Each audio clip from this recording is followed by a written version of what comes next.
place. This is what it is, guys. Here in Week 12, every team in the division has 3 wins. The Eagles are in the top spot because of a Week 3 tie with the Bengals. This will change after tomorrow, but it'll get shaken up for sure. Washington hasn't performed the way they wanted to so far. Head coach Ron Rivera, guys, is he smashing watermelons? No, but he is talking about how they can get off to a faster start against Dallas. The biggest thing is we got to make plays when we get opportunities. If you look at the opportunities we've had in games to either get off the field as a defense or to put the ball in the end zone as an offense, that to me I think is really the biggest deal more than anything else. I mean, you know, I could bring a sledgehammer and smash pumpkins, but you know, to be honest with you guys, it's neither here nor there. Love that soundbite from Ron Rivera. And it doesn't sound like Riverboat Ron's going to be breaking out a sledgehammer a la McCarthy. Right now, is there an NFC East team, Nate, that you trust more than the other 3 heading down the stretch? I'll go with the Dallas Cowboys. You know, I love what Andy Dalton did this past weekend. He comes in, there was juice on the sideline, there was juice on the field, 3 touchdowns, just 1 interception. All of a sudden, we've seen Zeke balling out. CeeDee Lamb was everywhere, catching the ball on the outside. They gave him some jet sweeps. The defense played well. I mean, even though the Vikings put up a fight, the Vikings were playing as good as anybody. So for them to pull out this game in a season where their season was so up and down, the Vikings were catching a rhythm, and they're playing so well offensively, I can respect the fact that the Cowboys are in a position where it looks like when you list them, they're last in the division with 1-2 record within that division. If you're talking pure trust, what quarterback do I trust the most? I'm going with Andy Dalton and the Cowboys. So for me, it's the Cowboys. And I said at the beginning of the season, I feel like the Cowboys will pull out this division. I mean, who knew that this division would turn out the way it did? But I'm going to stick with that. The way it's supposed to go is with so much uncertainty and so much bad play, you're supposed to go with the team that has the skins on the wall. You're supposed to go with the team that's been there. You're supposed to go with Philadelphia. They've got the coach. They've got the quarterback. What are we going to do with this Eagles team? What are we going to do with Carson Wentz? It's a critical stage in his career and everything. Carson Wentz leads the NFL in interceptions, leads the NFL in games with 2 interceptions, leads the NFL in turnovers, leads the NFL in getting sacks. Second place is not close. Leads the NFL in what the hell is going on here? He doesn't have it. He hasn't had it for weeks. I know the blocking's not there. I don't care. The play is worse than he's not getting blocking. And there's Jalen Hurts Twitter. Put Jalen Hurts in. It's Taysom Hill. Don't compare him to Taysom Hill. It's not even close to that. And I think if Jalen Hurts was the answer and Peterson liked what he saw in practice, he would put him in. Quarterback Mechanics Twitter is out saying he's a disaster. Eagles Twitter saying the only reason he is playing is because of the contract. I can't trust this right now. We love the Eagles. We love Wentz. We love Peterson. I can't do it. Right now, Dallas seems to be getting it together.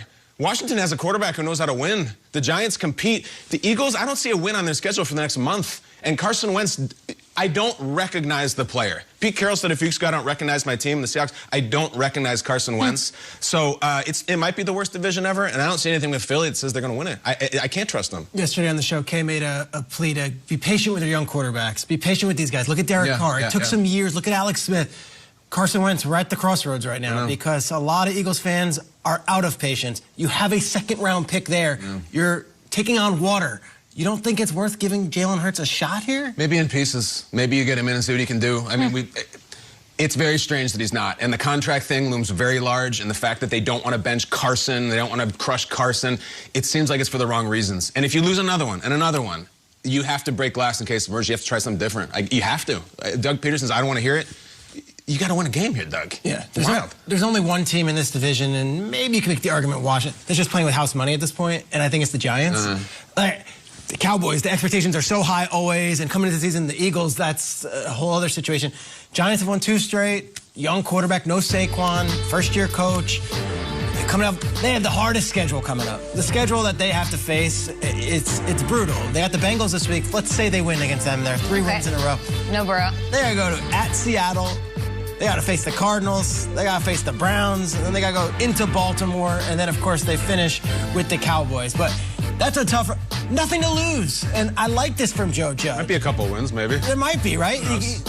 Daniel Jones didn't throw any interceptions last time he took I like the Giants vibe right now. You know, what happened with Golden Tate is going to be overlooked and never mentioned again. Like, Golden Tate questioned. He wasn't getting the ball. His wife goes on Instagram. A lot of teams would have been like, either, well, we don't want to, or Joe Judge addressed it. It was like, you're taking the week off, And then they spoke about it, and Golden Tate's back with the team, is with a leader. Making plays. I want to play for this guy. Like, I like this guy. That was not how it was supposed to go down. We addressed it. Joe Judge had an offensive line coach lash out at him, insubordinate. You're gone. You're gone. You're gone. Like, I can't treat the players one way and you another way. I think there's a little vibe going on here. What is the vibe? There is a vibe. It's like, well, these other teams are like teetering. The Giants are certainly ascending, and I'll take the ascending team right now, even if they're scheduled. Triggs, I know what you like about it. There's a lot of coaches that get the job and they talk that talk. That first press conference is, I'm going to do it my way or the highway. You either in or you're out. As soon as the season starts, they're getting ran over by their teammates. I mean, by the team. They're getting ran over by the coaching staff. Joe Judge has backed up every single word that he has said. When it comes to players, Golden Tate, the reason that's special is because Golden Tate's a vet. You don't do that to a 32. vet. You don't do that to an OG. And then you don't hear about a coach well into the season, you letting go because he's not on the same page as you. You love the fact that he's a man of his word. And I believe that New York also respects that too. I also like that Saquon went down and the rest of the world was like, all right, that's it. They lost a bunch of, and then like the team kind of was like, Wayne Gallman's all right. You know, we've got Alfred Morris, he's pretty good. They're going to get Xavier McKinney. Fighting every game. They're most improved for sure. They're most improved and they're ascending. That's a key thing in this time. Like, who's going to catch it? They're coming off the bye. I'll bring up Washington just because you guys picked every team but Washington. I want to bring up their schedule. It might not be as tough as the Giants. It's very tough. But if they do win if they beat the Texans, I do think we have to talk about them as winning this division and being in this race here. And I wanted to bring this up. It's not easy, right? Cowboys, Steelers, none of that's easy. Seahawks as well.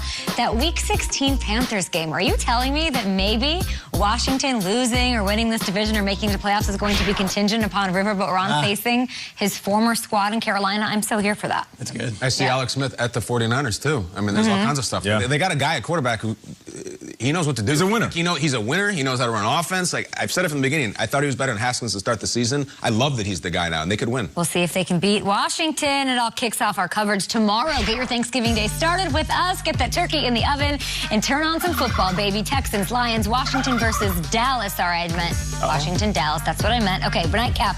Ravens, Steelers, lots of things going on there. So we'll get Ian in here to give us all the latest on everything across the league. These Thanksgiving Day games brought to you by Verizon. Let's start here, Ian Rappaport. With those Panthers, there might be some good news on the way for Carolina. What's the latest with Mr. Bridgewater and Mr. McCaffrey? Yeah, somehow, someway, the Carolina Panthers, last week won without their two big stars at the quarterback and the running back position. That might change this week. We'll start with Teddy Bridgewater. He was very, very close to being able to play last week. Had that pretty memorable on-field workout before the game. The Panthers decided to have him active, then inactive. Ended up winning the game regardless with P.J. Walker. Bridgewater is expected to be back at practice today. That is a good sign for his availability this coming Sunday. If it was real close last Sunday, the fact that he's going to practice this Wednesday on that MCL sprain, at least he's got a better shot of being on the field this week. And then this is a little bit of a surprise. Christian McCaffrey, according to colleague Tom Pelissero, is expected to practice in some form or fashion today. He's been battling a shoulder injury, and the goal was to have him at 100% before he got back out on the field. They have been extremely cautious with McCaffrey. Didn't fight his way through it last week. They wanted to get him healthy. Maybe he is getting healthy. If they could have both key cogs back this week, it would be a big-time boost for Carolina. We'd love to see it. Thank you so much, Ian. You'll be with us all day long leading into that triple header tomorrow. And after this, we've got more action to come. Is Kelly Rowland on the show? How about that? Yeah. Kelly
you.